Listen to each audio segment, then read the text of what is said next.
Hello and welcome back to our studio here at the EU Sustainable Energy Week, and this is the last interview, and we've done 22 in total, so you can see those on Engerati. And we'd like to welcome to the studio Howard Porter from ESMIG. Howard, thank you for being here. And for us, we've been here quite some time. You arrived yesterday, you were saying, but you've been involved in one event already, and you were sharing that in terms of the how existing technology can already be there here to help us from an EU perspective reach some of the targets we need to. I'm not going to put words in your mouth. You were at the event. Can you just tell us a little bit about what happened and what some of the conversation was there? Yeah, first this was an event actually organised by an organisation called Orglim, of which ESMIG is associated with that, and I actually chair the Energy Policy Committee of Orglim. And this was an idea that we felt that with the new energy targets coming in to Europe, not yet agreed, but very felt as though it's coming in, and whether it's 30 or 40% energy efficiency or 30 or 40% carbon target, these are very challenging targets for 2030. And we thought it was important to demonstrate to an audience and the Commission, and I think the event was live streamed and on Twitter and using modern social media, to demonstrate that the European industry, which we represent in Orglim, and ESMIG's part of this, and my organisation, the UK, is part of, can be in a position to really, they have the technologies here and now, which can really attack and try to make these big reductions that are required. And it's been felt that not always does the society, does governments, the Commission really understand that industry really can help rather than be the enemy, and that's pretty much what we were aiming to do in the event.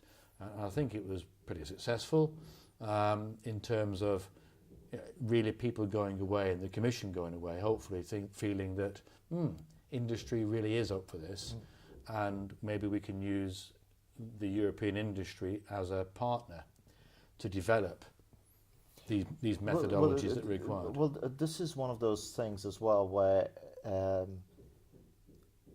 we know the targets are coming. We're waiting to see we know they're going to be aggressive. We're waiting to see at what scale of aggression they're going to be at.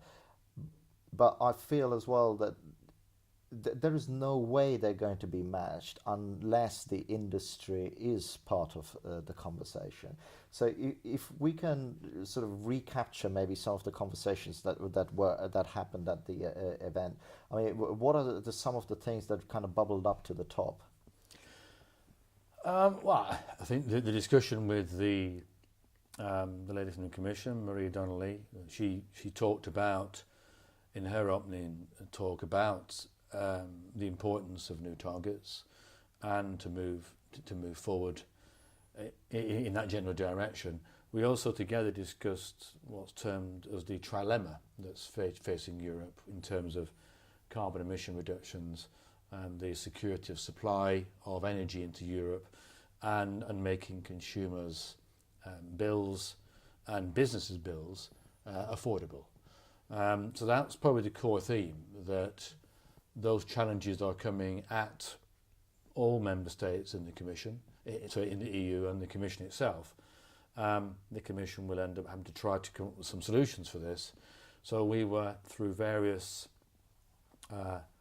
sections of the seminar, giving real insights and demonstrations about what could be done, and giving full support to the Commission on having realistic but ambitious targets specifically on energy efficiency. So what are some of the things that you were bringing to the table in terms of what could be done? We had examples from the area I normally talk about on these events on smart metering. We really need to make sure that the rollout of smart metering as planned by the Commission actually happens, and that's down to member states and utilities to really take that forward. but also more crucially to make sure that that rollout of smart metering has got the consumer interface piece, so that many of the other benefits of demand response, different tariff costs, how that collects into consumers' actual use of appliances and in businesses, you've got to have that user interface feature within the smart meter. Now, that's one of the things that has come out in a number of different interviews, and I'm not going to ask you sort of 3 questions all at once, but going to a UK context, in the UK, the utilities have been said, okay, 4 simple tariffs, that's all you can have.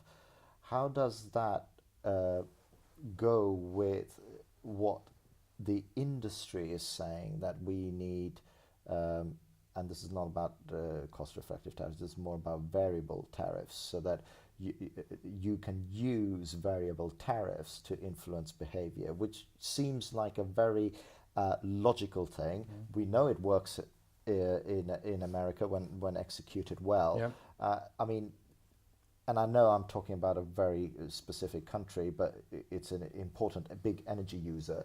Yeah. Isn't there a trick that's being missed there? Absolutely, absolutely. And I think you've highlighted a key challenge in all this area in taking forward energy policy and full stop.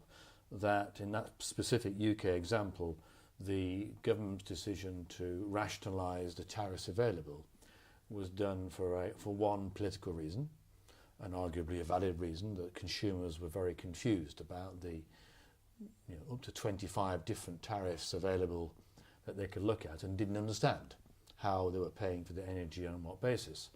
But you're quite right to highlight that does tend to restrict in the future if utility does want to go in to provide different tariffs on depending on different times of day. Having said that, I think that I don't think that the overall rules are so tight that with discussion with the government and the regulator, though that particular rule could be relaxed. I think the logic, if you say that if you could have variable tariffs that allows consumers to use energy when available on the grid, particularly from renewable sources, but sort of not use it when there's not so much. If that was seen to be a barrier to that, being the lack of tariffs, I would like to think that there could be a political review of that.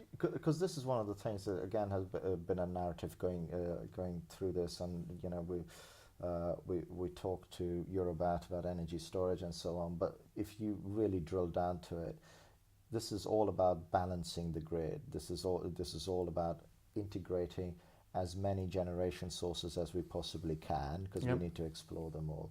And and we were hearing some really sort of innovative things where people were saying, well, hang on, we've modeled that if you were to cool your fridge down to -16 at night and then left it off during the day when the demand is high, or vice versa, or whatever, we can actually, by connecting the entire ecosystem, create quite an efficient demand response mechanism. And so my question to you is, how well are the policymakers recognizing the complexity of the challenge and putting in the right policies to enable that complexity to happen? Because I think you have to separate perhaps Europe to member states. I think at the European level, in Brussels today, I think at the European level, it's difficult to be too specific about these areas because it is down to the structure of the energy industry. If it is split between distributors and retailers, are they putting?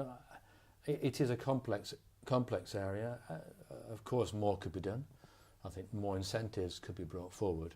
But in their defence a little bit, you've got to make sure that the right smart metering infrastructure is in place.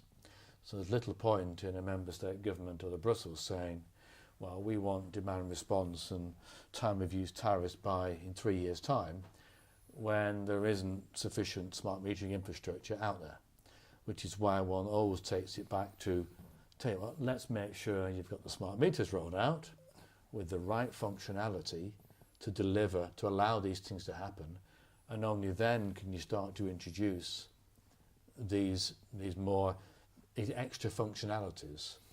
But the sort of smart meter rollout is by and large happening. I mean,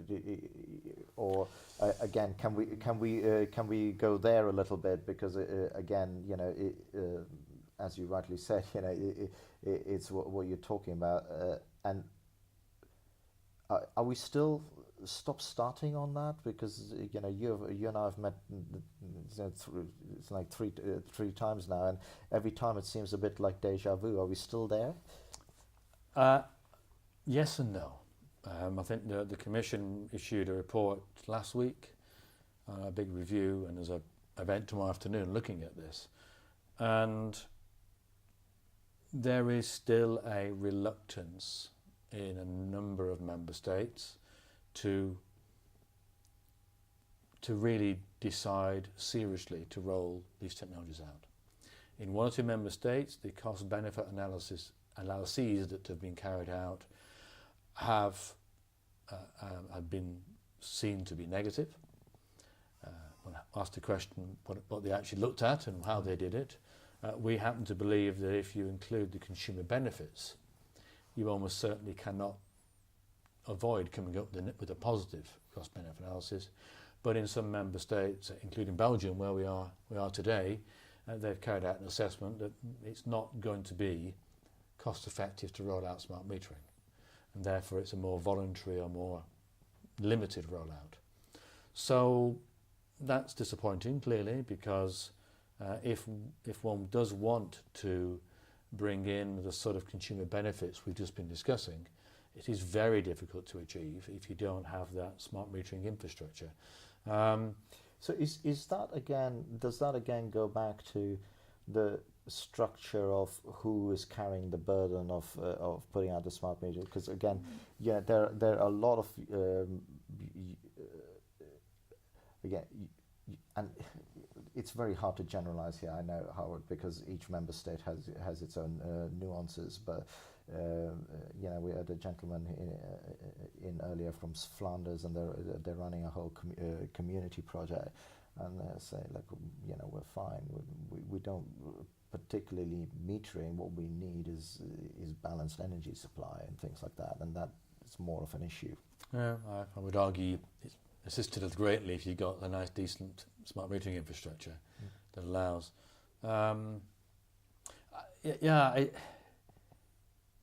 You talk to a number of commentators, a lot of commentators, and they all sort of believe you've got to have some better, more smarter metering technologies somewhere. Now, do they all have to be the same? Probably not. But that is by far the easiest way to connect the utility to the consumer, whether it's the simple information of an accurate bill every month, which is the basic delivery, or whether it is to provide information for them to make decisions before you get to the level of having demand response and time of use tariffs. All of those things are facilitated a damn sight easier with a smart metering infrastructure than without. Can I say something? Do you think some utilities don't really want to be connected to the consumer?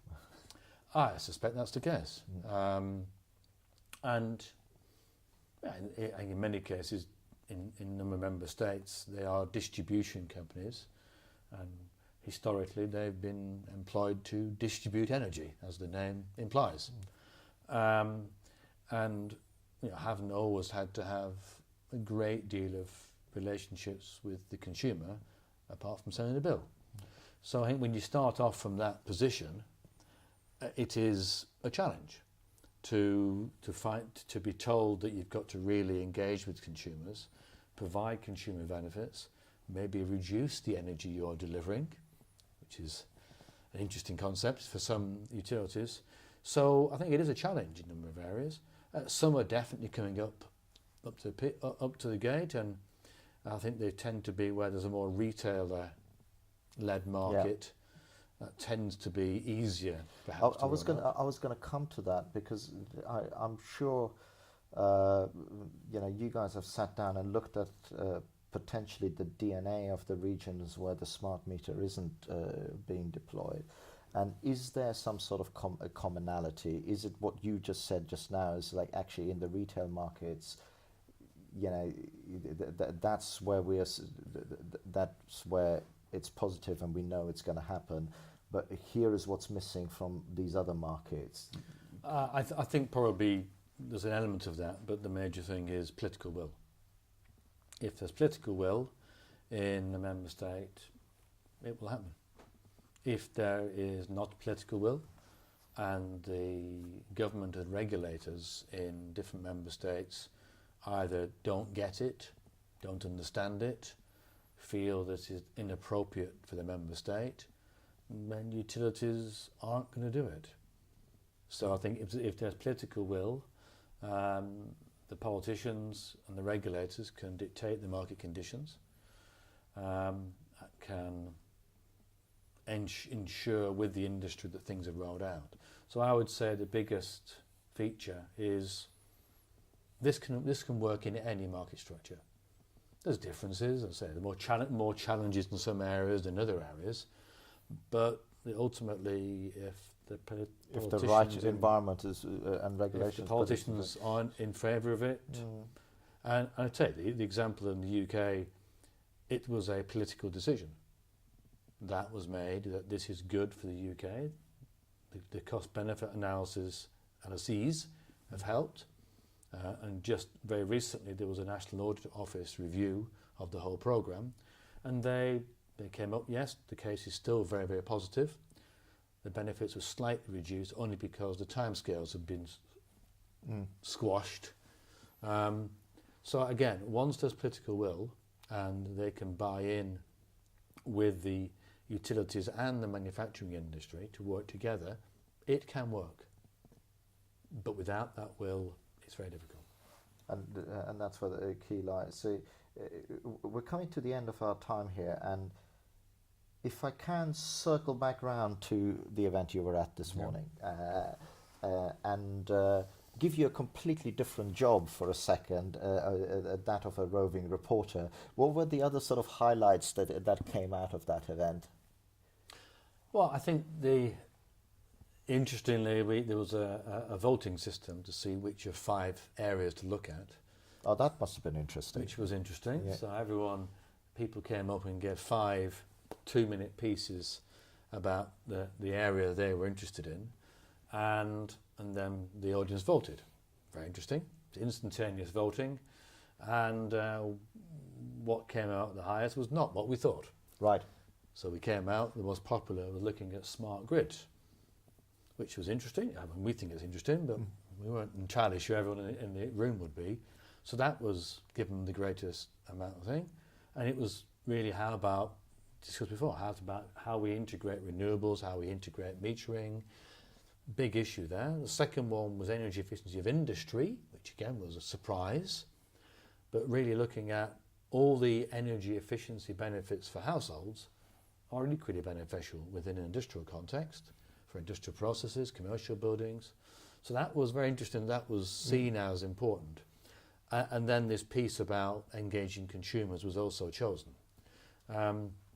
So I think roving reporter would think that was a little unusual. Yeah. But clearly showing that maybe the audience was rather more educated and informed than we maybe thought at first. But the conclusion really is from the day that each of the 5 sectors we looked at are equally important. What were the other 2? They were products, so how to make products more efficient, and buildings. So buildings and the products in them. And so the ones chosen, as I say, were how to manage energy, the energy efficiency for industry, and then smart grids and infrastructures. So all of them are very relevant, all of them are required, but it's interesting what people what people told us. So smart grid came out on top, and then it was followed by commercial energy efficiency for industry. Energy efficiency for industry, and then the demand response piece. Energy management. Demand response, and then the other two you guys looked at as well. We won't put them into order. That is surprising, and you're right. It may have been quite an informed audience, because it does come down to the thread of the narrative that's been going through these interviews as well, where a lot of people kind of said, okay, now that we're bringing all these sources on board, the area we really need to focus investment on is the grid, because it needs to be fit for purpose to cope with all of this. Yeah.